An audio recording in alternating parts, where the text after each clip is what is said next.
पढ़ेंगे different type of bonds के बारे में, मतलब कि किस किस टाइप के बॉन्ड्स होते हैं, किस किस टाइप के बॉन्ड्स होते हैं। देखो जैसे कि शुरू करते हैं, ठीक है। तो देखो एक सबसे इंपॉर्टेंट और सबसे बड़े भाई साहब जो होते हैं हमारे, उनको हम क्या बोलते हैं, आयनिक बॉन्ड। क्या बोलते हैं हम हमारे, आयनिक बॉन्ड। अब ये आयनिक बॉन्ड तो नाम हो गया, बनता कैसे है, तो आयनिक बॉन्ड बनता है किसी के इलेक्ट्रॉन लूज और किसी के इलेक्ट्रॉन गेन करने से। यानी कि जैसे आपने पढ़ा होगा, सबसे बढ़िया एग्जांपल है इसका अपने पास में NaCl। हमें पता है कि सोडियम कैसा है, एक मेटल है ना, तो मेटल क्या करता है, अपने इलेक्ट्रॉन लूज कर देता है। और क्लोरीन कैसा है, एक नॉन मेटल है, और नॉन मेटल क्या करता है, इलेक्ट्रॉन को गेन करता है। ऐसे भी समझना आए तो देखो सोडियम का कितना एटॉमिक नंबर होता है, 11। कॉन्फ़िगरेशन लिखें तो 281।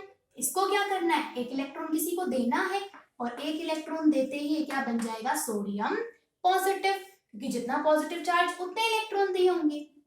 अब अगर मैं बात करूं इस क्लोरीन की, क्लोरीन का एटॉमिक नंबर 70, लिखूं तो क्या हो जाएगा, 288 और 7, मतलब कि, और मैंने कुछ ज्यादा ही नहीं लिख दिया, यहाँ पे 7 आएगा, सॉरी, 2 8 एंड 7। यानी कि इसको क्या चाहिए, एक इलेक्ट्रॉन चाहिए अपने 8 पूरे करने के लिए, तो ये किसी से एक इलेक्ट्रॉन ले लेगा और क्या बना देगा, Cl नेगेटिव। अब सोडियम क्लोराइड में हम देखें तो सोडियम ने अपना इलेक्ट्रॉन किसको दे दिया, इस क्लोरीन को। यानी कि इस NaCl के स्ट्रक्चर के अंदर सोडियम तो है पॉजिटिव और Cl क्या है आपका, नेगेटिव है। तो ऐसे जब इलेक्ट्रॉन के, अब देखो इसमें क्या हुआ, कंप्लीट ट्रांसफर हो गया इलेक्ट्रॉन का, सोडियम ने अपना इलेक्ट्रॉन बिल्कुल दे दिया जा, क्लोरीन ने उसका इलेक्ट्रॉन बिल्कुल ले लिया। तो जिसके अंदर कंप्लीट ट्रांसफर होता है इलेक्ट्रॉन का, वहां बॉन्ड बनता है आयनिक बॉन्ड।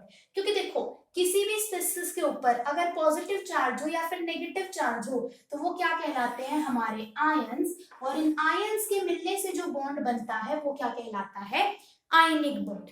अब जो आयनिक बॉन्ड होता है ना, वो सबसे ज्यादा स्ट्रॉन्ग बॉन्ड होता है, मतलब जितने भी बॉन्ड्स हम आगे पढ़ेंगे उन सब में से सबसे ज्यादा स्ट्रॉन्ग कौन सा बॉन्ड होता है, हमारा आयनिक बॉन्ड हमारा सबसे ज्यादा स्ट्रॉन्ग होता है। तो जिसके अंदर भी आयनिक बॉन्ड होगा वहां पर क्या होगा, उस चीज का high melting point, high boiling point, मतलब स्ट्रॉन्ग फोर्स ऑफ अट्रैक्शन होगी, बिल्कुल ठीक है। तो ये आ गया हमारा आयनिक बॉन्ड का। दूसरा बॉन्ड जो हम पढ़ते हैं, हम पढ़ते हैं कोवलेंट बॉन्ड। कौन सा बॉन्ड, कोवलेंट बॉन्ड। अब जो ये कोवलेंट बॉन्ड होता है ये बनता है म्यूचुअल शेयरिंग ऑफ इलेक्ट्रॉन से। यानी कि आयनिक तो कैसे बना, कंप्लीट ट्रांसफर ऑफ इलेक्ट्रॉन से, और यहाँ पर हमारे पास में क्या बनता है, जो कोवलेंट बॉन्ड बनता है म्यूचुअल शेयरिंग ऑफ इलेक्ट्रॉन से। यानी कि इलेक्ट्रॉन की शेयरिंग से क्या बनता है, हमारे पास में कोवलेंट बॉन्ड बनता है।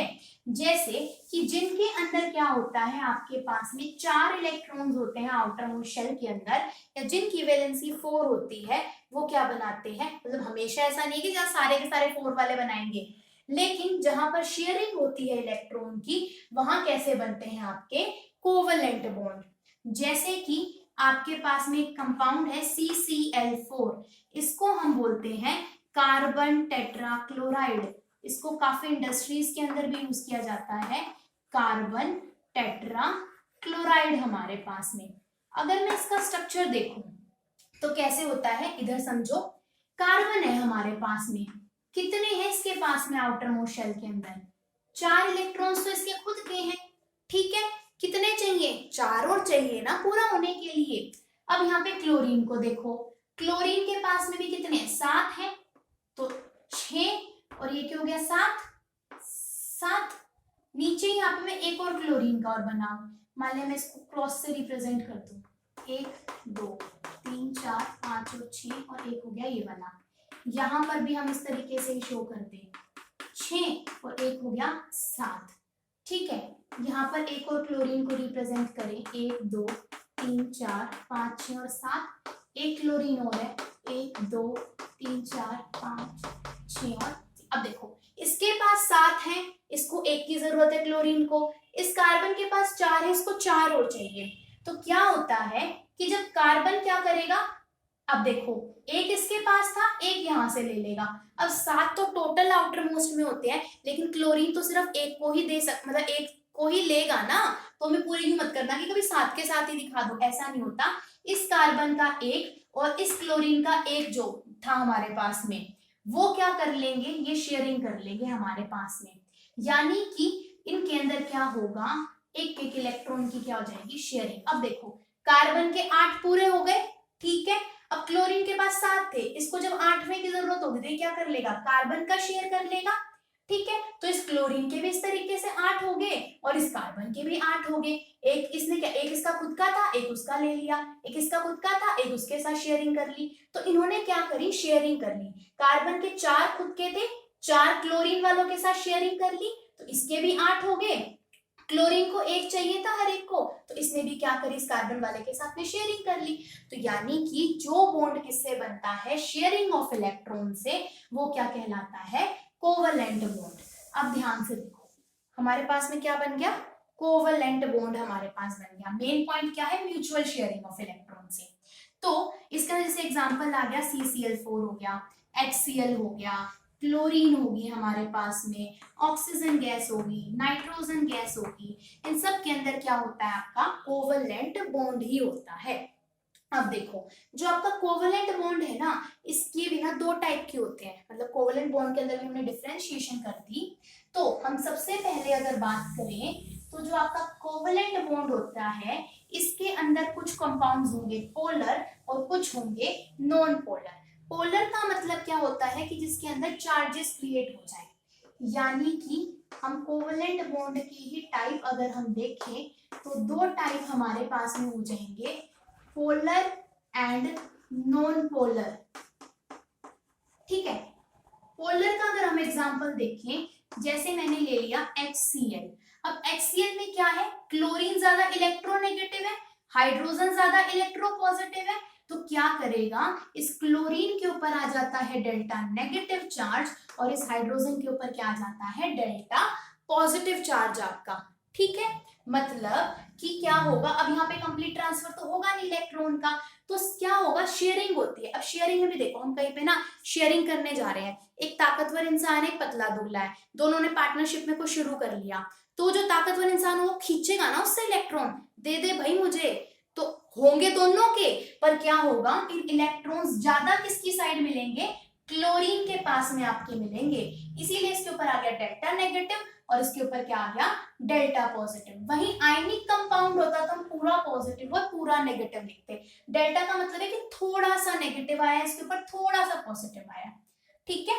तो ऐसे कंपाउंड्स क्या होते हैं आपके, पोलर कोवलेंट कंपाउंड। वहीं अगर मैं नॉन पोलर की बात करूं तो जैसे क्लोरीन हो गया आपके पास में Cl2, तो क्लोरीन के अंदर क्या होता है कि दोनों के दोनों ना एक जैसे होते हैं। इसका मतलब क्या है कि ना कोई ताकतवर ना कोई कमजोर, तो यानी यहाँ पर कोई भी पोलैरिटी क्रिएट नहीं होगी, कोई भी ऐसा चार्ज का सेपरेशन नहीं आएगा, तो इसको हम बोल देते हैं नॉन पोलर कैटेगरी के अंदर, ठीक है। अब देखो जो आपके पोलर वाले होते हैं ना, इसके अंदर कौन सी फोर्सेस एग्जिस्ट करेंगी, जैसे जो आयनिक कंपाउंड्स होते हैं उनके अंदर होती हैं strong forces of attraction ions की वजह से। तो यहाँ पर कौन सी फोर्स हम बोलेंगे, यहाँ पर हम बोलते हैं डाइपोल डाइपोल इंट्रैक्शन। तो अगर कोई पूछ ले कि कोवलेंट कंपाउंड के पोलर वाले के अंदर कौन सी फोर्सेस होती हैं, तो यहाँ पर होती है डाइपोल डाइपोल फोर्सेस, या फिर हम इसको क्या बोल सकते हैं, डाइपोल डाइपोल अट्रैक्शन, ठीक है। क्या होता है डाइपोल डाइपोल। अब ये तो एक HCl की हमने बात कर दी, मान लिया कि आपके पास में एक HCl का मॉलिक्यूल यहाँ पर था और एक HCl का मॉलिक्यूल यहाँ पर था, ठीक है। तो मैंने बताया ये ताकतवर था, इसके डेल्टा नेगेटिव, इसके ऊपर डेल्टा पॉजिटिव आ गया, क्योंकि ये क्या था, इलेक्ट्रोनेगेटिव। यानी इलेक्ट्रोनेगेटिव कौन से कहलाते हैं, जो इलेक्ट्रॉन को खींच चाहिए होते हैं जिनको इलेक्ट्रॉन, और इलेक्ट्रोपॉजिटिव जो इलेक्ट्रॉन को दे देते हैं, ठीक है। तो ये अब यहाँ पे ध्यान रखना कि कोवलेंट अंदर अंदर हमें फोर्सेस नहीं देखनी, यहाँ पे कोवलेंट कंपाउंड आपने पढ़ लिया, ठीक है।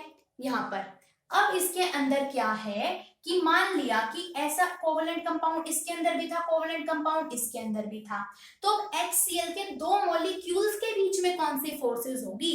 ये तो हमने देख लिया कि भाई HCl के मतलब हाइड्रोजन और क्लोरीन के बीच में कोवेलेंट बॉन्ड था, लेकिन अब मान लिया कि आपके पास में दो कोवेलेंट कंपाउंड हैं, अब इनके बीच में कौन सी फोर्सेस होगी, यानी कि दो मॉलिक्यूल के बीच में कौन सी फोर्सेस होगी? उस कंपाउंड के अंदर नहीं, HCl के अंदर नहीं, दो HCl के मॉलिक्यूल्स के बीच में कौन सी फोर्सेस होंगी? तो यहां पर कौन सी फोर्सेस होंगी आपकी? डाइपोल डाइपोल अट्रैक्शन या फिर डाइपोल डाइपोल फोर्सेस होंगी आपकी। ठीक है यहां तक की बात?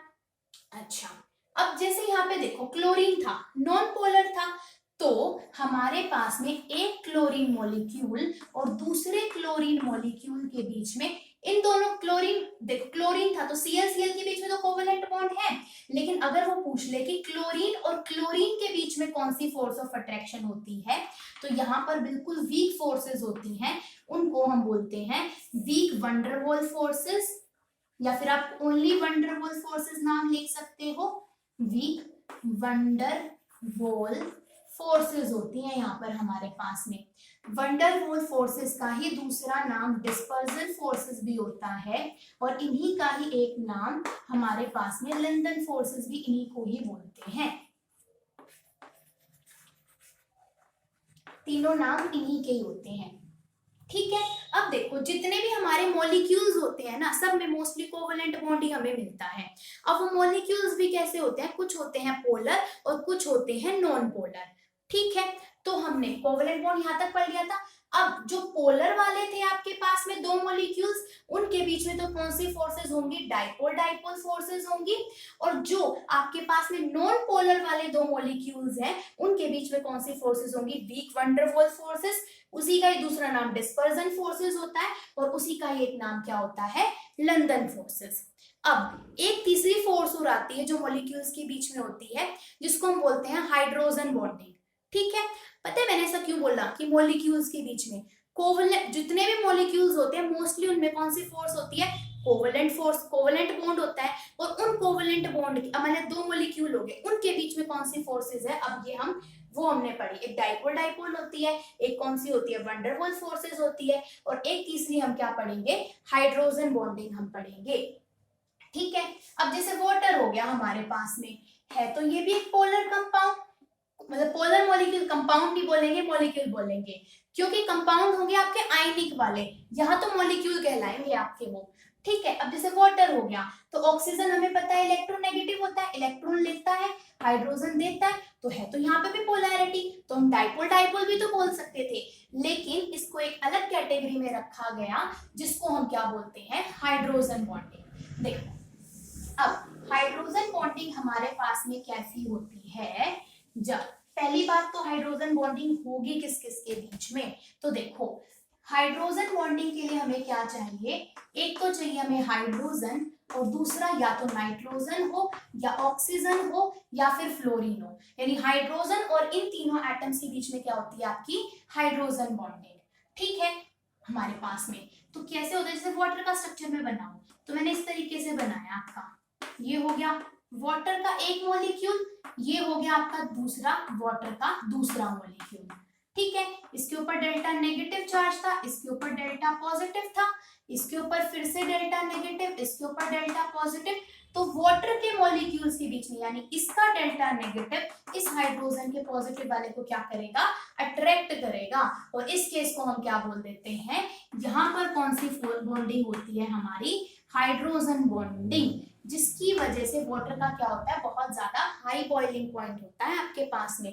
ठीक है, यहाँ पर हमारे पास में हाइड्रोजन बॉन्डिंग समझ में आई। अगर और कोई एटम होगा तो हाइड्रोजन बॉन्डिंग नहीं होगी, जैसे यहाँ पे किसके बीच में हुई? ऑक्सीजन और हाइड्रोजन के बीच में। ठीक है, तो यानी कि अगर हमारे पास में मॉलिक्यूल्स की बात करें, तो अगर कोई भी आपके पास में मॉलिक्यूल है तो उसके अंदर तीन फोर्सेस होती हैं। पहली हमने पढ़ी कौन सी? डाइपोल डाइपोल हमने पढ़ी थी। दूसरी हमने कौन सी पढ़ी थी? वंडरवॉल फोर्सेस पढ़ी थी हमने, वंडरवॉल फोर्सेस। और तीसरी हमने कौन सी पढ़ ली? Hydrogen bonding. यानी मॉलिक्यूल्स के बीच में ये तीन टाइप की फोर्सेस क्या करती हैं? एग्जिस्ट करती हैं। ठीक है यहाँ तक की बात। अब अगर वैसे तो ना हाइड्रोजन बॉन्डिंग भी फिर 2 टाइप की होती है हमारे पास में। 2 टाइप कौन से होते हैं? एक होती है इंटरमॉलिक्यूलर हाइड्रोजन बॉन्डिंग, यानी कि जो 2 मॉलिक्यूल्स के बीच में होती है, जैसे हमने पढ़ा 2 एटम के मॉलिक्यूल्स के बीच में, ठीक है। और एक क्या होती है? इंट्रामॉलिक्यूलर हाइड्रोजन बॉन्डिंग, यानी कि जो किनके बीच में होती है? एक मॉलिक्यूल के बीच में हमारे पास में होती है। जैसे इंट्रामॉलिक्यूलर का सबसे बेस्ट एग्जांपल हमारे पास में क्या आता है? ऑर्थो नाइट्रोफिनोल हम पढ़ते हैं। क्या पढ़ते हैं? Ortho nitrophenol. अगर मैं इसका स्ट्रक्चर बना के दिखाऊं ना, तो इसका स्ट्रक्चर कुछ इस टाइप का होता है, ठीक है। ऑर्थो नाइट्रोफिनोल, यानी कि ऊपर यहाँ पर OH है और यहाँ पर लगा हुआ है NO2 ग्रुप, ऐसा स्ट्रक्चर होता है। यहाँ पे NO2 लगा हुआ होता है, तो यहाँ हाइड्रोजन है, यहाँ ऑक्सीजन है, तो इन दोनों के बीच में क्या होगी? क्या हो जाएगी? एक तरीके की बॉन्डिंग क्रिएट हो जाएगी, यहाँ इसके ऑक्सीजन और इसके हाइड्रोजन के बीच में। अब मॉलिक्यूल के अंदर अंदर हुई ना, तो इसको हमने क्या बोल दिया? Intramolecular hydrogen bonding. यहाँ तक की बात समझ में आ गई? आयनिक बॉन्ड पढ़ लिए, कोवलेंट बॉन्ड पढ़ लिए, फिर उसके बाद में आपके पास में एक मेटेलिक बॉन्ड भी आता है। मेटेलिक बॉन्ड, अब मान लिया जैसे कोई मेटल है, सपोज कॉपर मेटल है, सोडियम मेटल है, पोटाशियम मेटल है, आयरन है, अब उनके बीच में भी तो कोई फोर्स होती होगी ना, तो वो क्या होती है हमारे पास में? वहां पर होता है हमारा मेटेलिक बॉन्ड होता है। जैसे कि हमारे पास में एक आयरन है और दूसरा आयरन का कोई एटम है, तो इनके बीच में कौन सा बॉन्ड होगा? आपका मेटेलिक बॉन्ड होगा। यानी कि अब जैसे आयरन का कोई पीस है, तो उसके अंदर सारे आयरन आयरन के ही एटम है ना, कोई दूसरा तो है नहीं, तो वहां पर कौन सी बॉन्डिंग होती है? Metallic bonding. लेकिन अब मेटेलिक बॉन्डिंग किसी में बहुत ज्यादा स्ट्रॉन्ग होती है, किसी में वीक होती है। जैसे आयरन बहुत ज्यादा हार्ड होता है, वहीं अगर हम सोडियम की बात करें तो ये कैसा होता है? सॉफ्ट होता है, क्योंकि आयरन के अंदर स्ट्रॉन्ग मेटेलिक बॉन्डिंग है और सोडियम के अंदर वीक मेटेलिक बॉन्डिंग है। ठीक है यहाँ तक की बात। उसके बाद में जो हमारा लास्ट आता है वो होता है कोऑर्डिनेट बॉन्ड। अब तक हमने पढ़े जहां पर कंप्लीट ट्रांसफर हो गया, जहां पर शेयरिंग हो गई। अब हमारे पास में चौथा टाइप क्या आता है? Coordinate bond. तो कोऑर्डिनेट बॉन्ड हमारे पास में जो बनता है वो क्या होता है? इसी का ही दूसरा नाम क्या होता है? डेटिव बॉन्ड भी बोलते हैं। ठीक है, अब तक क्या था कि दोनों के बीच में तो शेयरिंग हो रही थी या फिर कंप्लीट ट्रांसफर हो रहा था, लेकिन कोऑर्डिनेट बॉन्ड के अंदर क्या होता है? दोनों के दोनों इलेक्ट्रॉन एक ही एटम के होते हैं और वो किसी दूसरे को डोनेट कर देता है।